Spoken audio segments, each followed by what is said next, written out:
I want to share with you 5 mistakes. And I wrote down just 5, but this is an important 5. 5 mistakes that I see people making all the time on social media with their personal IP, meaning they either the brand themselves or their business, and that is crazy. I got 5 mistakes that I see people making. So if you keep thinking that you're putting out all this content and you're trying to optimize what you're doing and getting new clients and growing business, and if you're making one of these 5 mistakes, you're wasting your time. All right, so I wrote them down. The first one is not planning your content. You got to plan your content, right? You should look like you are posting on purpose, not randomly. It's got to come off like consistency and you are posting on purpose, because when people follow you, they want to feel like you have a voice, you have an agenda, you have a personal way of thinking of things, and they want to follow what you're doing, and they agree with you, and they're looking for more knowledge. So why don't you check out in the link below my personal content calendar that I use to plan my content. And if you follow me, you already see me on there, so you're probably like, oh wow, this is what he was doing the whole time that he was communicating with me. Also, as business people, we get busy. We get really busy, and sometimes we forget to post on Monday or Tuesday or Wednesday. All right, so that goes to my point number 2. And my point number 2 is being consistent. Like I said, we're busy people. If you're like, all right, I'm gonna post Monday. Oh, damn, I didn't get to it Tuesday. And guess what? If you're an entrepreneur, you're really busy. You're probably putting out a lot of fires, right?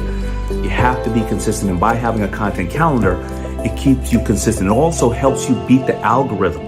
It helps you get more people to see your product or services or yourself without having to pay more. And you can pay more to boost it, no problem, but you want to make sure that you are consistent. And that is the second mistake that I see a lot of people make. So make sure you are being consistent. All right, number 3, don't focus so much on sales. Don't give people what they call sales fatigue. You know, like when you walk by a store or walk by someplace and this person always outside handing you a flyer, hey, can I talk to you? Hey, can I talk to you? Especially in New York City. When I'm walking down the street and I see someone, hey, excuse me, where are you going? Can I talk to you? Tomorrow I'm crossing the street. You want to deliver value in your content. Remember, you want to make somebody the smartest person at the water cooler on Monday morning. You want to make somebody, when they're on Zoom, say, hey, you know what? Let me tell you why eating kale salad is the best. Because they just picked up some value from you and your site or your product. So make sure you don't give people sales fatigue. Everybody's always trying to sell somebody something. We don't need more people selling. We need more people educating ourselves. All right. Now, this is number 4, and I want you to listen to me carefully. Let me see it right here. Content is about you and not solution focused. Your followers are interested on what's in it for them, right? Think about it. What is in it for them? Again, going back to what I said, is you need to make sure that they feel like they brought away some value. And that is the most important part of when you're posting content. Because if you're always, listen, we all know people that say, look at me, look at me, look at me. No.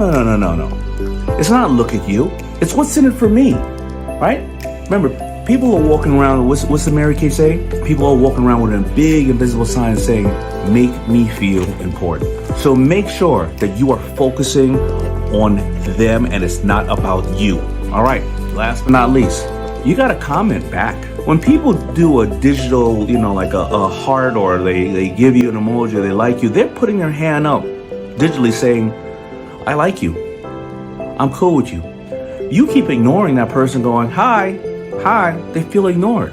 So then somebody else goes out and says, I like them. I think they are of value. And what happens? You just lost your ambassador who was raising their hand initially to say they like you or the product or the solution that you provide for them. You make them feel important. They want to tell everybody else about you.